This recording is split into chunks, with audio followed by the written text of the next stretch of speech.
If there is one thing Vladimir Putin did not count on when he launched the terrible invasion of Ukraine more than 2 years ago, it was the forcefulness with which the international community responded. The Russian dictator was unable to blackmail Europe into turning the old continent into a frozen wasteland, and in a very short time, extensive sanctions packages were passed. And yes, it is true that military aid to Ukraine is not exactly at a high point, and it's also true that the Russian economy has not yet collapsed, and that Russian leaders even boast of robust health. But as we've told you before on this channel, Russia's good GDP and employment data do not mean that Russian citizens are experiencing an improvement in their living conditions. Quite the contrary. Naturally, we can't fool ourselves. The Russian government can still mobilize money, raw materials, and workers to sustain its offensive in Ukraine. Sanctions have hurt and will hurt even more in the future, but they have not been able to stop Moscow. At this point, for instance, I'm sure many of you have heard how Russia is using third countries, such as India or Kazakhstan, to resell its oil by bypassing sanctions. But it seems Putin could also be using other mechanisms to evade sanctions. And it's here, right at this point, where cryptocurrencies come into play. Treasury warns against Russia's efforts to evade sanctions with cryptocurrencies. Until not so many years ago, Russia was a country relatively hostile to cryptocurrencies. After all, no dictator likes his citizens to escape from his clutches. But following the invasion of Ukraine, Putin's regime has become increasingly warm to these types of assets. In this sense, Russia has followed countries such as Iran, which generates hundreds of millions of dollars every year from crypto mining. As a result, these days, Russia mines 11% of all Bitcoin mined globally. And there's even more. Relatively recently, the US government sanctioned a company called BitRiver that had a license to mine Bitcoins in Siberia with a subsidy from the state. In fact, there are even some top Russian officials who have proposed that other countries pay for their gas imports in this currency. So the question is, why would Russia prefer to use cryptocurrencies rather than dollars or rubles? Well, the answer is quite simple. On the one hand, when we say that a country has a reserve of dollars, we don't mean that they have banknotes stored in the basement of some bank, but that they have an account in the US Federal Reserve. As these dollars are not in Russia, but are a pledge from the Fed, right now the country has a large chunk of its foreign currencies frozen. In other words, neither the Kremlin nor the Central Bank of Russia can access this money. At the same time, Russia has been kicked out of the SWIFT bank-to-bank payment system, and although it has found other ways to evade this problem, cryptos allow it to pay its suppliers without needing to operate a banking system. And okay, I know what many of you are thinking at this moment. Let's see, Josh, you're forgetting the main reason. The obvious reason is that crypto is anonymous, and that's why they are used to buy drugs on the deep web. However, this is not completely true. Bitcoin and most cryptocurrencies record all of their transactions completely publicly, even if each user is hiding behind an avatar. In any case, most exchanges, that is the most common platforms for trading cryptocurrencies, have become much more stringent in recent years when it comes to verifying the identity of their customers, and thus being able to follow their digital footprint through the crypto world. And this is what explains news items like this.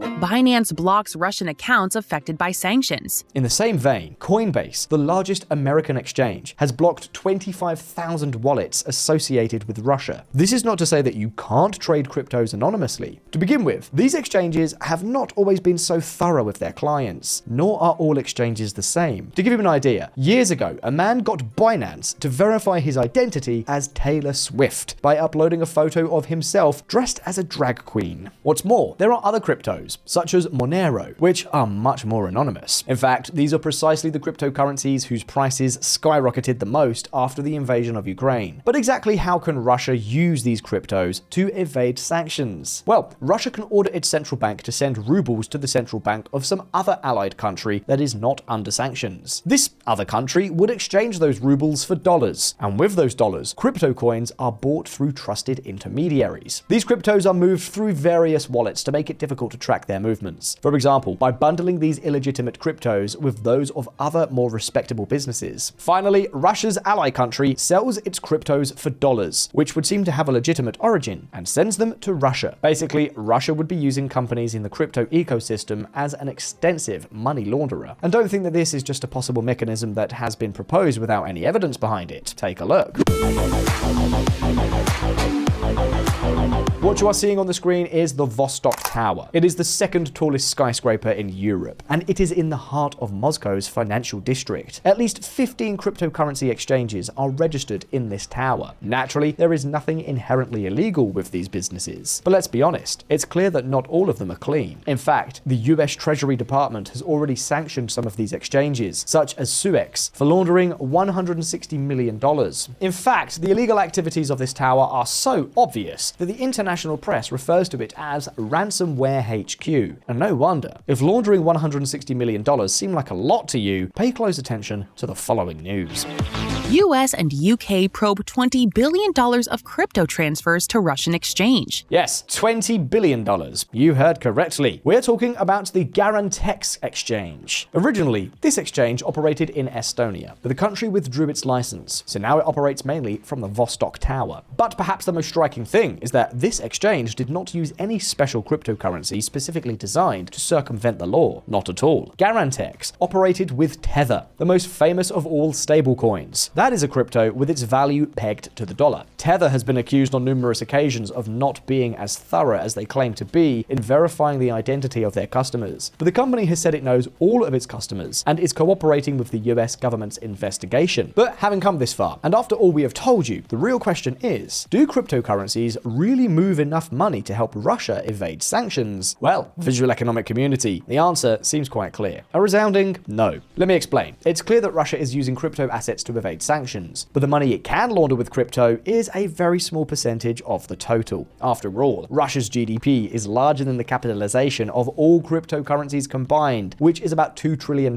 It is true that the volume of trade between cryptos and rubles has doubled since the invasion of Ukraine, but in absolute terms, and leaving aside specific cases such as Garantex, we are talking about movements in the order of $10 million a day, compared to the $1 billion a day moved by Russian imports. And let's remember that not all of this volume of crypto is related to sanctions evasion. In many cases, we are talking about individual Russian citizens trying to flee the brutal inflation and capital controls that the Russian ruble has suffered.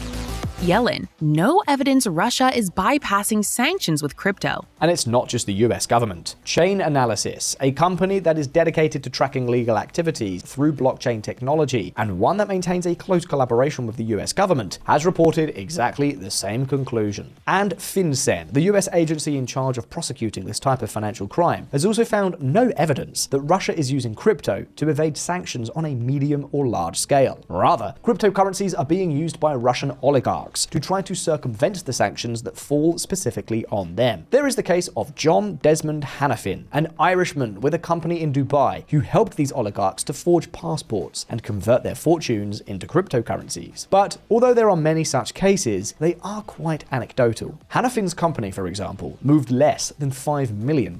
Now, what if there was another way in which Russia was using cryptocurrencies to harm its political rivals? Yes, that's what I said. So far, we've talked about how Putin could use Bitcoin and other cryptocurrencies to buy and sell things, but the blockchain can also be used for other criminal activities. Do you remember the nickname of the Vostok Tower? In fact, the illegal activities of this tower are so obvious that the international press refers to it as ransomware HQ. And what is this ransomware? Basically, we're talking about viruses that can steal data or render a web page unusable until a ransom is paid. And can you guess how it is becoming more and more common for these ransoms to be paid? Exactly.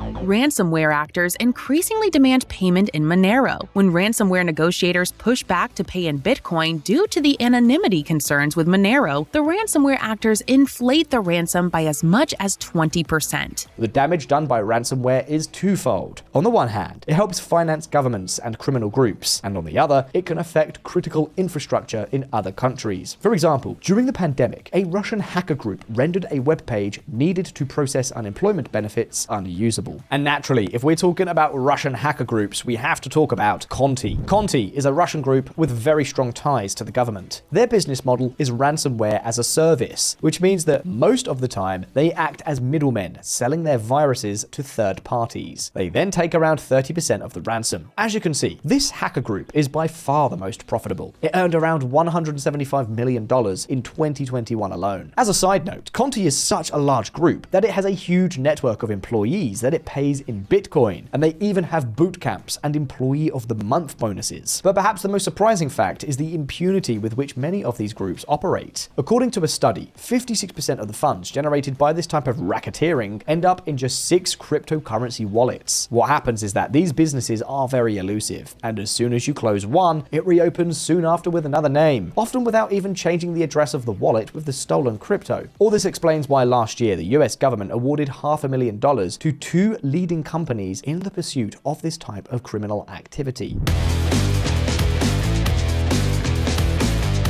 And it must also be said that in all this talk of hacker groups that are basically an appendage of the government, Russia is not alone. In fact, it is just an advanced student of a country that has made hacking its way of life. What country are we talking about? Well, none other than North Korea. If the Conti Group are the kings of ransomware, the Lazarus hackers of North Korea are the kings of hacking. In 2022 alone, they stole more than $1.7 billion in crypto assets, more than 10 times the total value of the country's exports. And I guess at this point, many of you are wondering, how on earth is it possible for these cryptocurrencies to be stolen? Don't Bitcoiners keep telling us that one of the main features of Bitcoin is its great security? Well, yes, Bitcoin is very secure, but the web platforms that people use to trade them are not so secure. To illustrate this, think of Bitcoin as an impregnable safe, but if you write down the password on a piece of paper and keep that paper in your bedside table, well, what can I say? No matter how good the safe is, it won't truly be secure. And so exchange platforms such as Coincheck have suffered hacks totaling hundreds of millions of dollars. One of these attacks even came close to bankrupting Bitfinex, an exchange associated to Tether, the company we told you about earlier. In total, hacks are estimated to have cost the crypto ecosystem more than $3 billion in 2021 alone. Not surprisingly, this money is almost impossible to trace, let alone recover. Visualeconomik community, you may be familiar with the video game Axie Infinity, which caused a stir in its day for allowing players to make money with a Ponzi scheme based on the sale of NFTs. Well, this company was also affected by the Lazarus Group, and in a hack, it lost more than $600 million. So far, it has only been able to recover about 30, and we're talking about a very, very high percentage for cases like this. However, and to end on a positive note, in its latest report, one of these companies dedicated to pursuing blockchain crime highlights how it is becoming much more difficult to carry out these hacks and launder the money. There are 2 main reasons for this. On the one hand, the crypto ecosystem is much more mature. Although this goes against the Bitcoin philosophy, what we are seeing is that there is more and more concentration of assets in a few large exchanges, which are much more secure and also easier to audit. And on the other hand, advances in big data are making it possible to track the movements of these cryptocurrencies across hundreds of wallets and intermediaries, even the most anonymous cryptocurrencies such as Monero. But at this point, it's all up to you. Do you really believe that Russia is evading a substantial part of the sanctions with crypto? Will we see more US sanctions on exchanges based in the Vostok Tower? Could hacking and blackmail be a more dangerous weapon than evading sanctions? You can leave me your answers in the comments. And as always, don't forget that here on Visualeconomik, we release new videos every week. So subscribe to this channel and hit the little bell so you don't miss any of our updates. If you like this video, like it, and I'll see you in the next one. All the best. See you next time.